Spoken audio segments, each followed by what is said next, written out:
नमस्कार प्रिय साथियों, बहुत बहुत स्वागत है, बहुत बहुत अभिनंदन है आपका अपने YouTube चैनल अमृत ज्ञान में। प्रिय साथियों, आज हम चर्चा करने जा रहे हैं शुक्र देव के बारे में। नवग्रहों में सबसे सुंदर ग्रह होते हैं हमारे शुक्र देव। पुरुषों में जनन्य शक्ति का सृजन करते हैं शुक्र देव।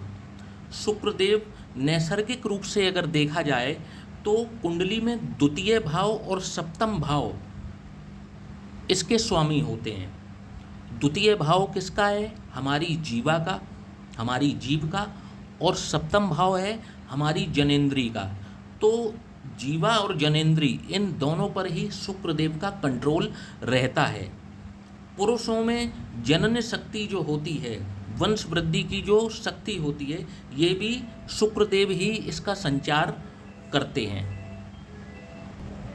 यदि किसी जातक की कुंडली में शुक्र पीड़ित हो जाएं या फिर शुक्र डिग्री वाइज कमज़ोर हो जाएं, तो ऐसे व्यक्तियों के अंदर शारीरिक कमजोरी और जनन शक्ति की कमी होने लगती है।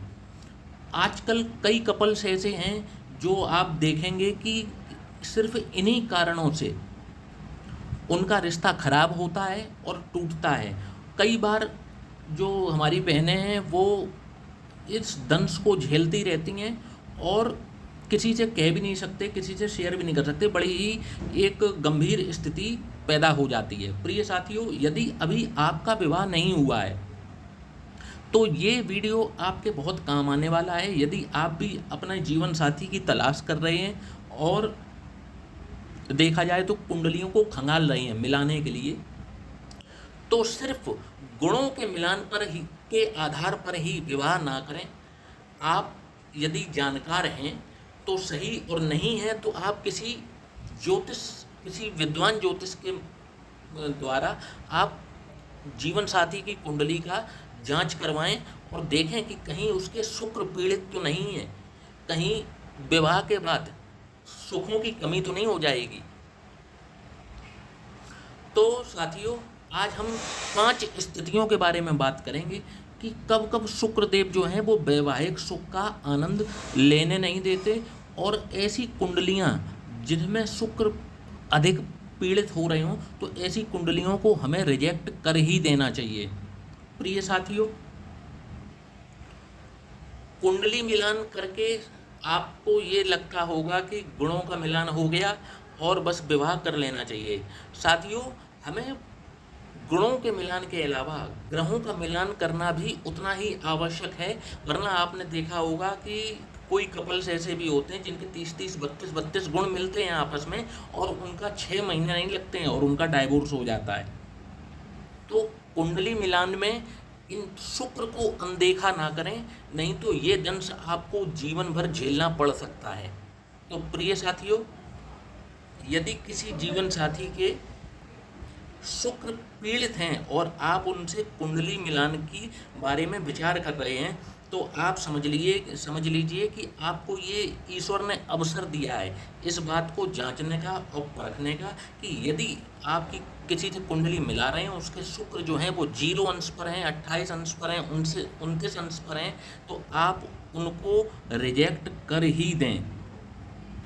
वरना होगा क्या, विवाह तो संपन्न हो जाएगा, बस फिर वो विवाह ना सिर्फ सोसाइटी को दिखाने मात्र के लिए शादी रह जाएगी, उसमें अपना कोई सुख, अपना कोई आनंद नहीं होता।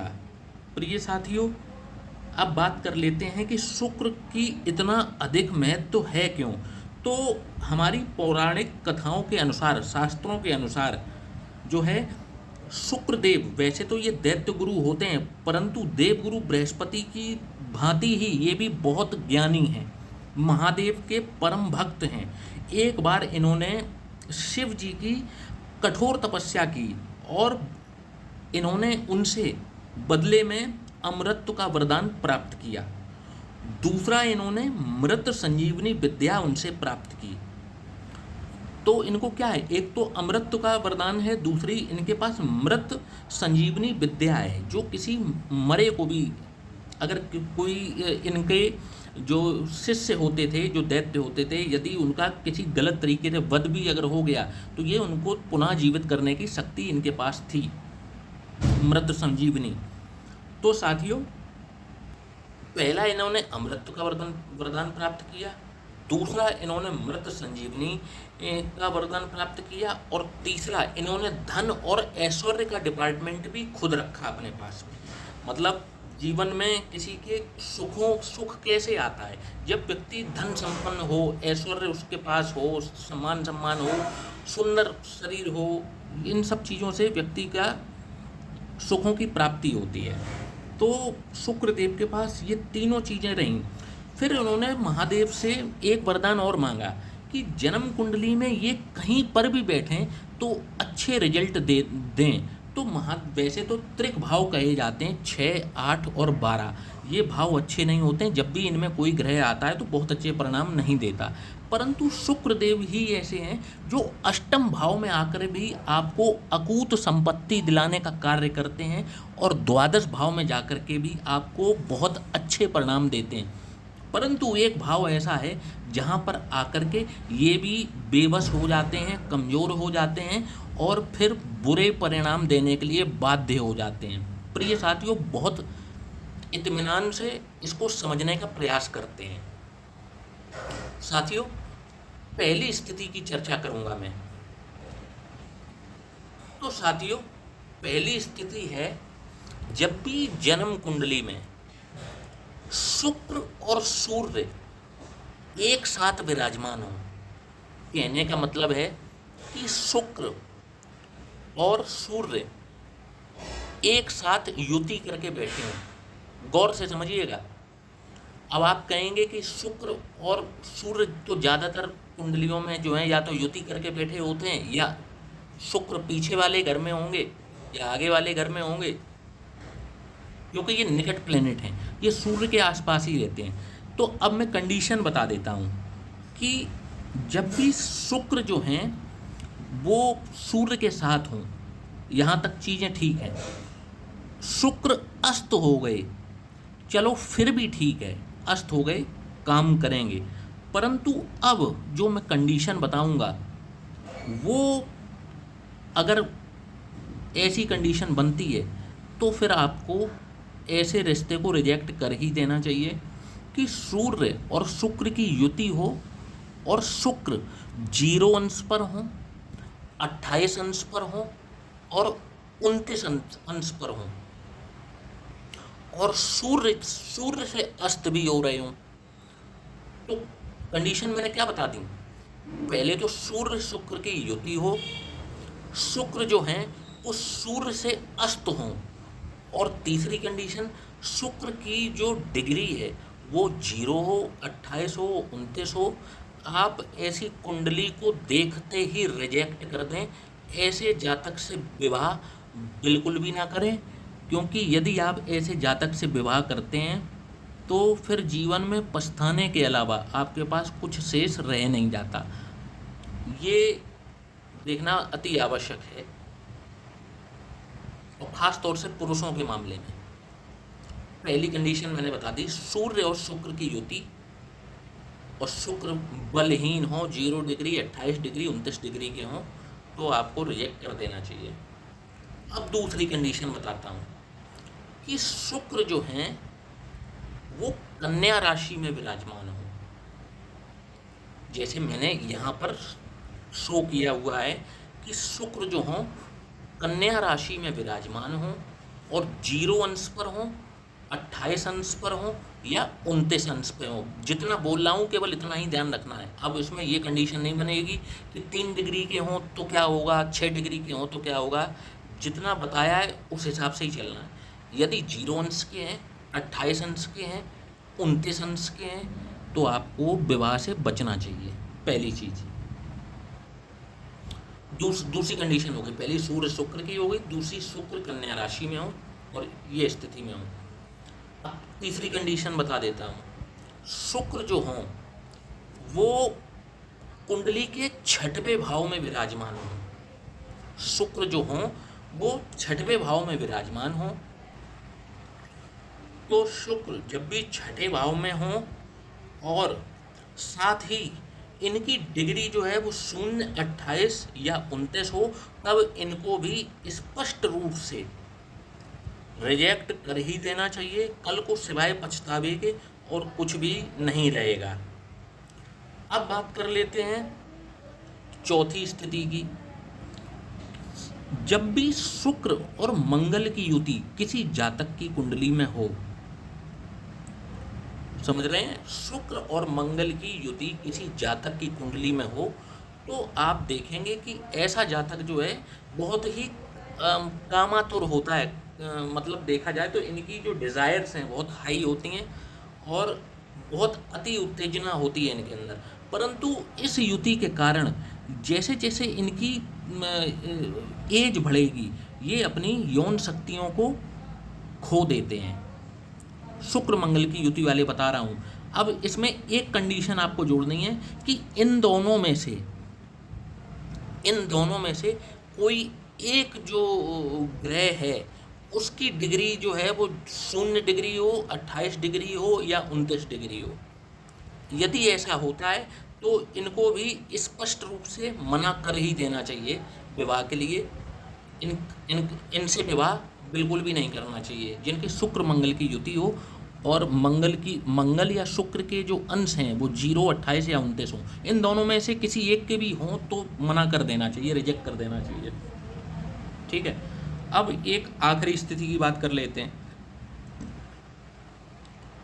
कि शुक्र और शनि जन्म पत्रिका में कहीं पर भी युति करके बैठे हों।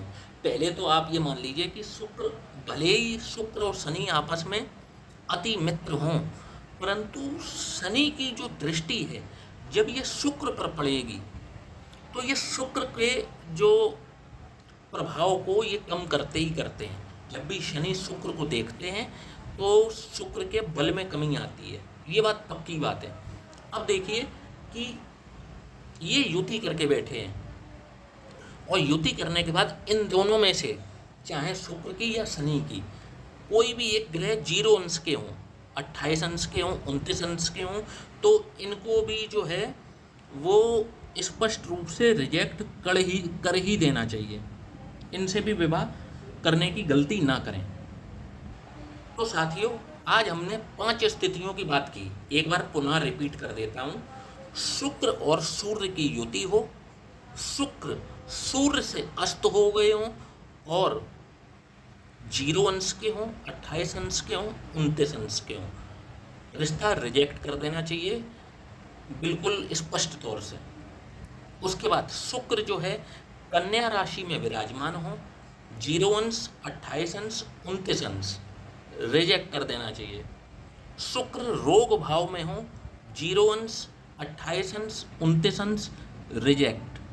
शुक्र और मंगल की युति हो और इन दोनों में से कोई एक ग्रह की जो अंश हैं वो 0, 28, 29 हो, रिजेक्ट। शुक्र और शनि की युति हो और इनके भी जो डिग्रियों का बल है किसी एक का भी वो 0, 28, 29 हो, रिजेक्ट। तो साथियों, आज हमने जो स्थिति की चर्चा की है वो जो लोग अविवाहित हैं, जिनका अभी विवाह नहीं हुआ है और अपने लिए एक उचित और सुयोग्य जीवन साथी की तलाश कर रहे हैं, तो उनके लिए तो यह वीडियो बहुत उपयोगी है।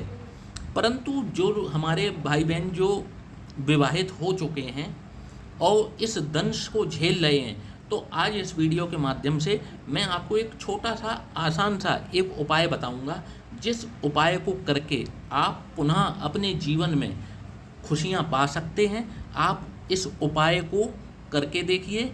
हमने इस उपाय से कई लोगों को बचाया है, इन चीज़ों में उनको काफ़ी जो है रिलीफ आया है। तो मैं उस उपाय को आपके समक्ष बता देता हूँ। साथियों, एक आपको शुक्रदेव का बीज मंत्र बताए देता हूँ। इस मंत्र का आप दिन में 108 बार आप जप कर सकते हैं। 108 बार आप इसको माला के द्वारा आप इसका जाप करें। हो सके तो शुक्रवार से शुरुआत करें। शुक्रवार शाम 7 बजे के बाद आप इस मंत्र का 108 बार आप जाप कर सकते हैं। और मंत्र मैं बता देता हूँ। ओम द्राम द्रीम द्रोम सह शुक्राय नमः। एक बार रिपीट कर देता हूँ। ओम द्राम द्रीम द्रोम सह शुक्राय नमः। इस मंत्र का आपको 108 बार जप करना है। कब करना है? शुक्रवार शाम 7 बजे के बाद आप इस मंत्र का जप कर सकते हैं। और यदि संभव हो तो आप शुक्ल पक्ष के पहले सोमवार से करेंगे तो और भी अच्छा रहेगा। और यदि आप जप करते समय यदि आपको कहीं सफ़ेद चंदन की माला मिल जाए तो आप उससे जप करेंगे तो और भी इसके फ़ायदे मिलते हैं। तो साथियों, इसी के साथ में अब इस एपिसोड को समाप्त करने का समय हो चला है। आशा करता हूँ कि आपको वीडियो पसंद आया होगा और काफ़ी कुछ आपको लर्निंग मिली होगी। साथियों, यदि आप भी किसी भी समस्या से ग्रसित हैं तो आप हमें नीचे दिए गए व्हाट्सएप नंबर पर संपर्क कर सकते हैं। चैनल को लाइक और सब्सक्राइब करना ना भूलिएगा। जय श्री राम।